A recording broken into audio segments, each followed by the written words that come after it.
राज्यसभा सांसद के नामांकन की प्रक्रिया भाजपा ने संपन्न कर ली है और यूपी के पूर्व डीजीपी और सीनियर आईपीएस ऑफिसर ब्रजलाल पर भाजपा सरकार ने एक बार फिर से अपना भरोसा जताकर उन्हें राज्यसभा भेजने का कार्य किया है। इस बीच हमारे आवाज़ उत्तर प्रदेश के ब्यूरो चीफ शशांक श्रीवास्तव ने उनसे खास बातचीत की। पेश है बातचीत के कुछ। भाजपा ने घोषित किया यूपी से 7 राज्यसभा सांसदों के नाम। भाजपा ने एक बार फिर से जताया ब्रजलाल पर भरोसा। यूपी के डीजीपी और अनुसूचित जाति आयोग के चेयरमैन रह चुके हैं ब्रजलाल को सरकार का मिला तोहफा। बतौर डीजीपी अपराधियों और अपराध पर अंकुश लगाने वाले एनकाउंटर स्पेशलिस्ट ब्रजलाल पर एक बार फिर भारतीय जनता पार्टी ने अपना भरोसा जताया है। साथ ही देश के प्रधानमंत्री नरेंद्र मोदी और यूपी के मुख्यमंत्री योगी आदित्यनाथ ने ब्रजलाल को राज्यसभा भेजकर एक बार फिर साबित कर दिया है कि भाजपा में काम करने वालों को उसका फल मिलता है और भाजपा जात पात की राजनीति से बहुत दूर है। आवाज़ उत्तर प्रदेश ने एक्सक्लूसिव बात की राज्यसभा के नामांकन करने के बाद। ब्रजलाल ने कहा पार्टी आलाकमान ने उन्हें जो जिम्मेदारी दी है वो उसका पालन एक सच्चे सिपाही की तरह करेंगे। आइए जानते हैं उन्होंने क्या कहा। एक बार फिर से आपका स्वागत है आवाज़ उत्तर प्रदेश पे और हमारे साथ में तेज तर्रार आईपीएस उत्तर प्रदेश के डीजीपी पद पर रह चुके ब्रजलाल जी हैं और वर्तमान में भारतीय जनता पार्टी ने इनकी कर्मठता, ईमानदारी और कार्यकुशलता को लेकर राज्यसभा भेजने का काम किया है। आज ही इन्होंने नामांकन किया। खुद मुख्यमंत्री, दोनों डिप्टी सीएम इनके नामांकन में मौजूद थे। प्रदेश अध्यक्ष स्वतंत्र देव सिंह भी थे। बात करते हैं और जानते हैं कि आखिर ब्रजलाल जी को जो पार्टी ने दिया है वो उससे कितना सेटिस्फाइड है और क्या कहेंगे। देखिए, पार्टी की महानता है, हमारे मुख्यमंत्री की, प्रदेश अध्यक्ष, राष्ट्रीय अध्यक्ष और जितने हमारे पदाधिकारी हैं कि उन्होंने मुझे राज्यसभा के लिए नामित किया। ये बहुत बड़ा एक अचीवमेंट मेरे व्यक्तिगत रूप से है और मैं उनका बहुत आभारी हूँ। राज्यसभा में जाना एक बड़ा सम्मान का पद है। मैंने 37.5 वर्ष वर्दी पहनी है और मैंने सेवा किया। मैंने सेवा भाव से पुलिस सर्विस किया है।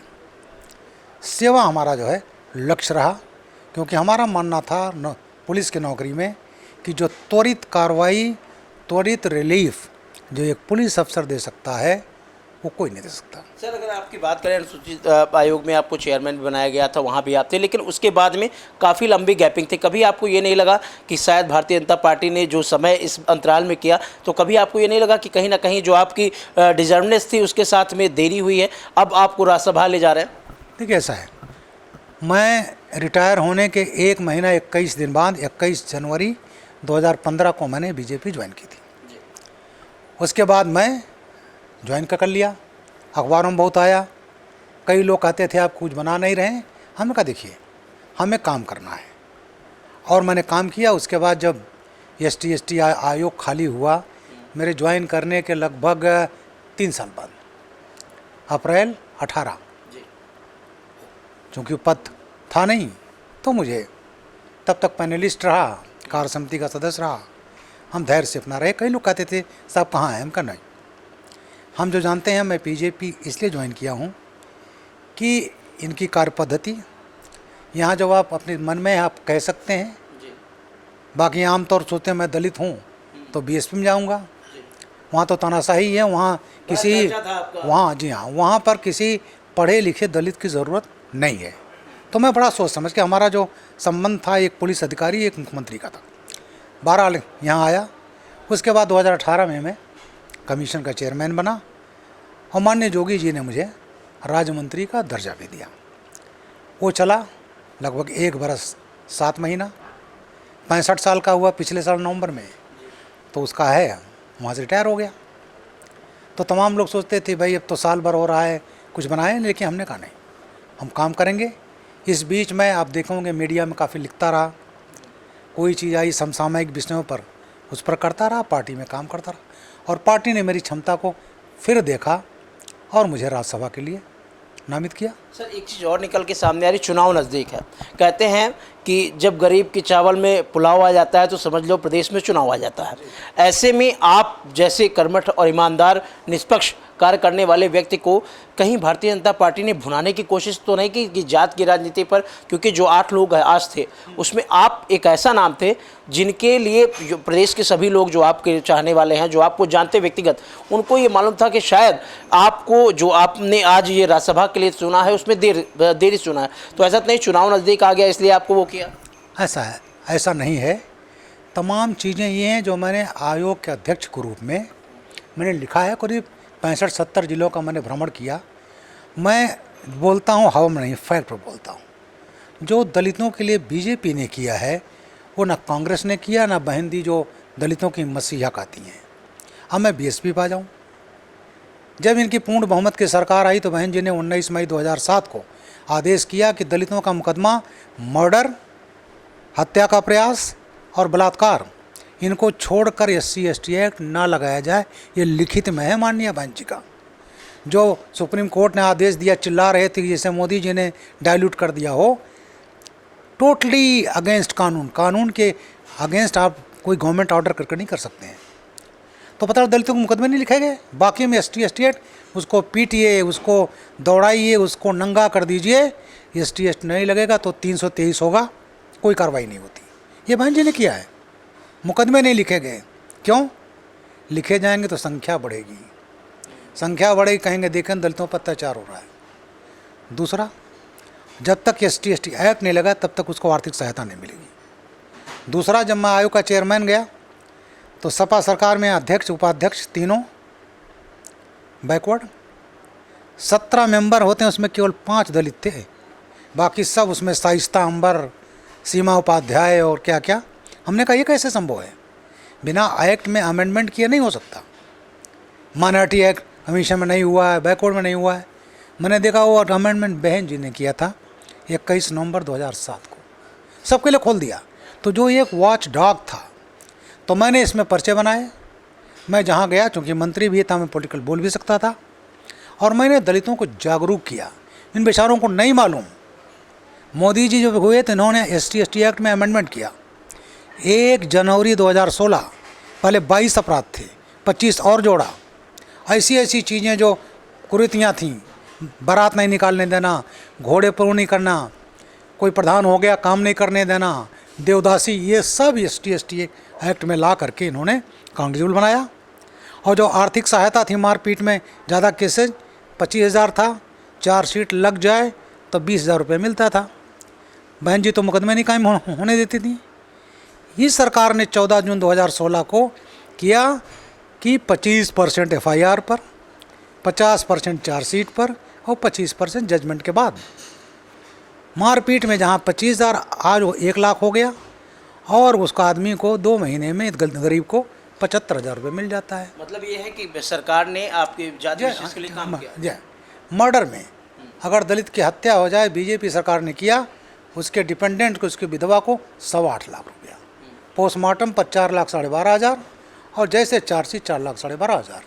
तो इस तरह से। और अगर कहीं दलित कमाऊ है, मारा गया, तो उसकी विडो को 5,000 रुपये महीने की पेंशन, और बच्चों को फ्री एजुकेशन, पेंशन भी DA के साथ, DNS अलाउंस साथ।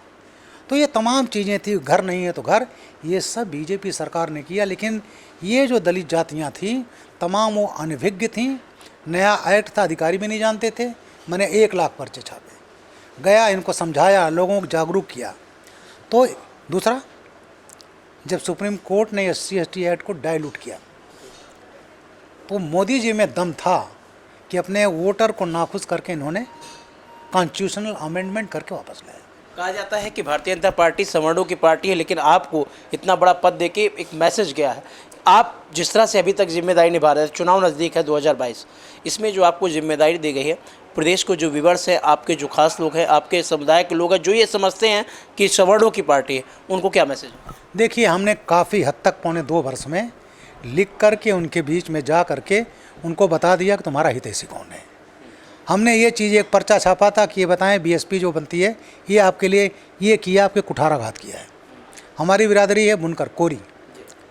मायावती जी ने जब शासन में थी सहारनपुर मंडल मेरठ मंडल के कोरी लिखते थे हिंदू जुलाहा, इन्होंने उनको जात से निकाल दिया। जिनके सर्टिफिकेट बने थे 21 वर्ष से उनके सर्टिफिकेट नहीं बन रहे थे।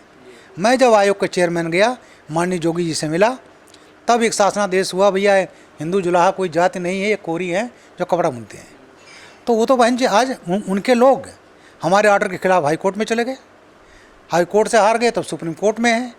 तो ये पार्टी जो है सिवाय दलितों को नुकसान के और दलितों में इन्होंने जातिवाद फैलाया, और यही कारण रहा कि आज बहन जी के पास कोई नहीं है, सब वहाँ से हट गए। तो असलियत जो है दलितों को मालूम नहीं था। तमाम चीज़ें हमने इससे करके इसको बताया।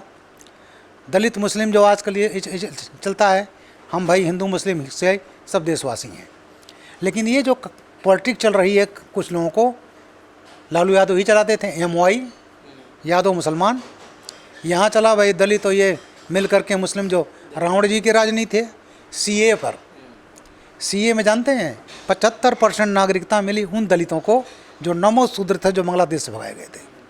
और माननीय रावण जी जो हैं उसका विरोध करने कहाँ चले गए, जामा मस्जिद, और उनका विरोध कर रहे हैं। मैंने कहा भैया जो विरोध कर रहा है CA का वो दलित विरोधी है। तो ये चीज़ें तमाम दलितों को मालूम नहीं था, लेकिन उसको मैंने काफ़ी एजुकेट किया और इस चीज़ को मैंने उनको जागरूक किया कि तुम्हारा सच्चा हितैषी कौन है। अखिलेश सरकार ने दलितों को किनारे लगा दिया था। मैं DG था, मुझे मुरादाबाद अकेडमी भेज दिया था, मैं DG सिविल डिफेंस था। अखिलेश यादव जी ने 18 मई 2013 को मेरे खिलाफ मर्डर का मुकदमा बाराबंकी कायम कर दिया। एक आतंकवादी अपनी मौत मर गया लू से। तो उन्होंने जो हो सकता था सबको रिवर्ट करके, जो थाना अध्यक्ष था वहीं पर हवलदार हो गया। तो ये लोग तो इतने दलित विरोधी जो है समाजवादी पार्टी, और माननीय बहन जी ने पिछले सरकार में उन्हीं से, जिसने बेइज्जत किया उन्हीं से समझौता, उसको आगे भी नहीं बढ़ा पाई। तो ये सब लोग चाहे समाजवादी पार्टी हो, ये हो कांग्रेस, तो ख़त्म हो चुकी है। तो इसलिए ये एक्सपोज हो गए हैं, और हमने काफ़ी दलितों को और जागरूक करना है कि तुम्हारा सच्चा हितैषी कौन है, वो BJP है। आज देखिए, नाम नहीं लूँगा, 6-7 जोन हैं, 2 ADG दलित हैं, 2 ED, साथ में 2 IG, DIG, SPs, और अखिलेश ने तो बिल्कुल उनको साफ कर दिया था। देश के प्रधानमंत्री और उत्तर प्रदेश के मुख्यमंत्री योगी आदित्यनाथ जी को क्या कहेंगे? निर्विरोध ही माना जाए क्योंकि आपके सामने कोई है नहीं, और राज्यसभा सांसद बनने के लिए आवाज़ उत्तर प्रदेश और हमारे पूरी टीम की तरफ से आपको बधाई। क्या कहेंगे मुख्यमंत्री जी को और देश के प्रधानमंत्री जी को? प्रधानमंत्री जी की, माननीय मुख्यमंत्री जी की, हमारे पार्टी अध्यक्ष की, JP नड्डा जी की, हमारे राष्ट्रीय महामंत्री, हमारे प्रदेश अध्यक्ष, इन सबको मैं आभारी हूँ कि उन्होंने मुझे इस लायक समझा कि मुझे राज्यसभा भेजे। बड़ा टफ कंपटीशन था, लेकिन चॉइस मेरे ऊपर आई और मुझे उसके नामित किया, इसलिए मैं बहुत बहुत आभारी हूँ। और जो उन्होंने एक परिकल्पना की है मेरे बारे में कि मैं क्या कर सकता हूँ समाज के लिए, इसके लिए सेवा भाव से किया है, और उसी तरह से ये जो 6 वर्ष का कार्यकाल है उसी तरह से करूँगा।